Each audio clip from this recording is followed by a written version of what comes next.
So pace yourself. That's the advice that CB Cebulski gives new writers, telling them to not immediately throw everything out in one arc, which is great advice, unless your comic's only going to last 6 issues.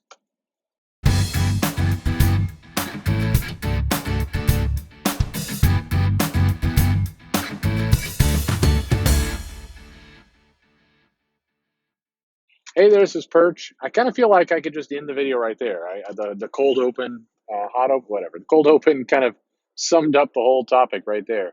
But for to give some more context, CB Cebulski basically kind of went on to Twitter to say, "Hey, advice. Writers get onto a title and they immediately start, throwing everything out, throwing everything into the run, and it reads like." Kind of ADHD kind of storyline. They need to learn how to pace themselves. And to that, I just have to say, are you aware of the comics your company publishes? Because almost, what's the old Luke Skywalker bit? Almost every single thing you said was wrong. First off, it's well and good to tell a writer that they should pace themselves and not kind of throw everything at the wall. But when comics are, canceled, restarted, and don't last past issue 10, maybe they should be in a hurry. I'm just saying, maybe they should be throwing everything at the wall because you decompress that storytelling, then you're going to get absolutely nowhere. And it's never going to last. It's not going to last past your run. Um, but the other part of that is, are you reading your comics? Because there was recently an Avengers issue that spent the entire issue basically. The big plot movement was the Avengers were hanging out in a spa. The Hulk was flirting with Blade, and then went and jumped in the spa naked. Hot tub, not spa, whatever. The Ghost Rider made a Ghost Rider boat and then got in the hot tub with his t-shirt on. And Black Panther went to have a conversation with Coulson, and that was the entire issue. So when I see this, the writers are throwing everything at the wall. They're putting in everything into their comics. Which comics are these? Because I'd like to read some of these comics. I like to read the comics where everything is going on, because a lot of these comics, nothing is going on. Like I honestly don't know what comic example you're talking about, because everything reads super decompressed, go nowhere these days. I mean, the ones that have the probably the biggest action going on is Spider-Man right now with Hunted or some of these other stories. I mean, those are ones where like actual stuff's happening. Are you talking about War of the Realms, where I don't know what you're talking about? Please show me the comic you're talking about. Most of the comic books right now are moving at a glacier pace that has zero excitement for fans. They're not getting engaged at all and buying the comics. So I'd like them to hurry up a little bit, because otherwise nothing is getting sold.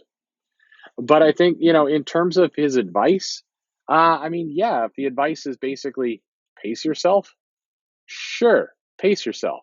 Tell a good story, but don't pace yourself and tell a bad story. That's the worst. Like, best would be tell a good, thoughtful story, well paced, well structured. If I can't have that, then tell us a pretty rapid story that brings a lot of things to the table, and at least provide some excitement.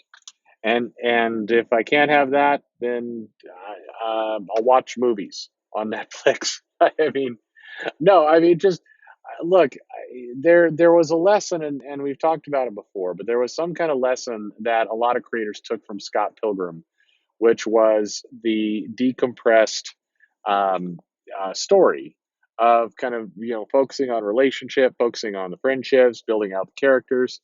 And they took this idea of like, okay, so therefore I should not focus on the action, and I should focus on kind of character development, building, and the quiet moments mattering, because that's where the drama comes in.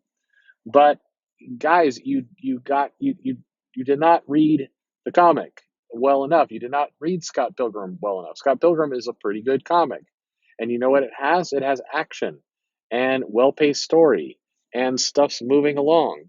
And by the way, it wasn't that many issues, and then it ended and it completed its arc and story.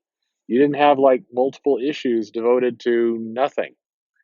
And this is where, again, I think people take the wrong lessons, whether it was Scott Pilgrim or whether it's kind of Chris Claremont X-Men, where it's like people point to, well, Claremont did a baseball game. It's like, well, number one, there is not a single Claremont comic, and here I may eat my words, but I'm pretty confident there's not a single comic where the entire comic they're playing baseball. There's just that no. There is comics where for a couple pages they play baseball, and it's kind of a way to show the team like hanging out.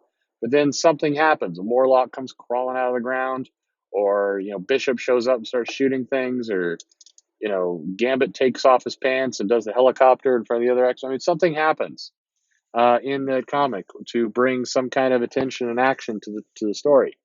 I got a mental image in your head now, don't I? I thought I might. Um, the idea of we want to have an entire quiet issue followed by another quiet issue followed by another quiet issue followed by, oh my god, we're doing a whole 6 issue arc of a quiet issue. um, that does not sell. It does not excite people when you're banking $4 a pop for 22 pages of poorly drawn art that is decompressed and not going anywhere. Sorry, CB, that is not, that's not getting things done, and it's not throwing everything at the wall. That's not everything in the kitchen sink in your comic. That is just wasting time. And that's that. And by the way, whenever I've said things like this before on social media and other places, and somebody will jump in and go, well, what about this? I like those issues. Yeah, but you know you need to go find 40,000 of your friends and get them to also buy those issues, because you can say, I like those issues. I happen to think that was a brilliant issue. The market does not agree with you. You are wrong. So I'm sorry. You are basically supporting Hanson, the band Hanson, in the year 2019. That is what your opinion is worth. It is Hanson. We've got to the comics, have to be well written, whether they're quiet moments, action moments, any moments. They have to be well written, and you have to actually do something big. And don't tell me that all the comics today are just jam packed with action, doing every possible thing all at once. You cannot tell me that, because it is not true. That you pick up the issue. Again, what are we talking about? The multi-issue arc of Doctor Strange fighting Galactus, who's been infused with I'm having a fit trying to say the name of that villain. Always have. Never could Dormammu. The Doctor Strange movie could have done it for me, because I just follow Cumberbatch, say what he says, make it work. It could be done. Anyway, so I just found that advice just patently ridiculous. Who's kidding who? I don't know. I don't know even what he's talking about there. And my advice to writers: hey, you have no job security, and chances are your book's going to get canceled in 10 issues. So yeah, live the dream. Let's see what you got. Throw it all out there. I mean, good lord! I look at that and I now wonder: is this advice that Cebulski's giving the editors? Is that what's going on? Because if that's what I mean, God, we had a block party over in Fantastic Four, and then we had another issue where Franklin's going to learn how to drive. It's like, hey, remember when Stan Lee and Kirby had them fighting Doctor Doom, and then Galactus showed up, and then the Silver Surfer was there, and there was more Doctor Doom, and they fought Doctor Doom a lot. Come to think about it, but you know, you're I now kind of wonder: oh my God, are these writers actually putting out stories like, hey, I'm going to do a story where the Avengers have to face a brand new Masters Evil, and they catch them by surprise, and they put them out on the ropes, and somehow, some way, they've got to claw their way back up to victory, and it's going to be a complete thrill ride of and the editor's like, you know what? No, no, no, no. Hang on. That's too much. Cebulski, he's got some good advice here. And his advice is Just don't do any of that. We're going to do a hot tub, and the Avengers are going to be soaking in it. And then next issue, we're going to build to some wrinkling that's happened in the hot tub. There's going to be some wrinkling. And then after that, there's like 6 of them in the hot tub, but only 5 towels. So there's some little bit of conflict there with the towels. And then then we're gonna have a cliffhanger the next issue because somebody figures out that the chlorine levels in the hot tub are not quite balanced correctly, and that could lead to some potential an ear infection. And what will happen next? And then in the next issue, they're going to discover they're out of popcorn, and that's going to make She-Hulk mad. She's going to smash a microwave, and then they're going to be like, "Where are we getting a microwave in this giant, celestial body that we're living in right now?" Then in the next issue, we'll be canceled. So then we're going to relaunch the brand new #1, and in that #1 issue, we're going to pick a brand new Avengers roster, and we're going to have Iron Man there, and Thor and Captain America, and Captain Marvel will be there, and Captain Marvel will be the leader this time, and Black Panther won't be there because we remembered that he's actually off in space in his book, so we're not going to have him there. But we are going to have some unexpected characters because we're Marvel, and we're always doing the unexpected. We're defying expectations, and so we're going to bring in Rick Jones, and Rick Jones has the War Machine armor.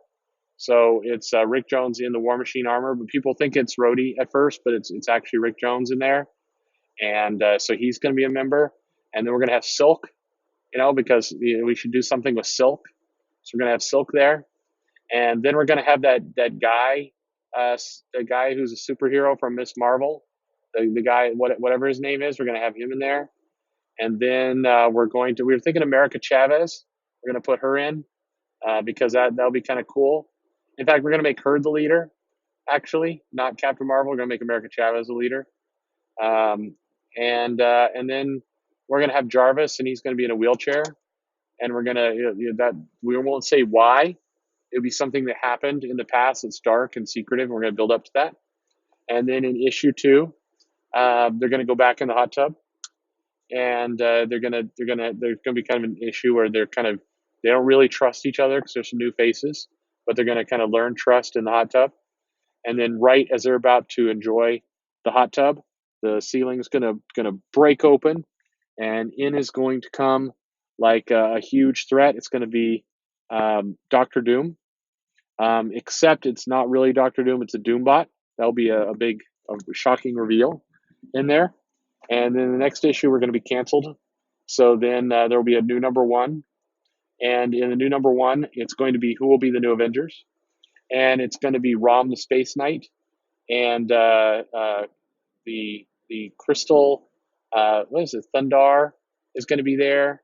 And then the Ex Nihilo from the Hickman run, because people like Hickman, so we're going to put him in there. And then Shuri, she's going to be the leader. Actually, she's going to be the leader of the thing. And then we're going to have Falcon. He's going to be there.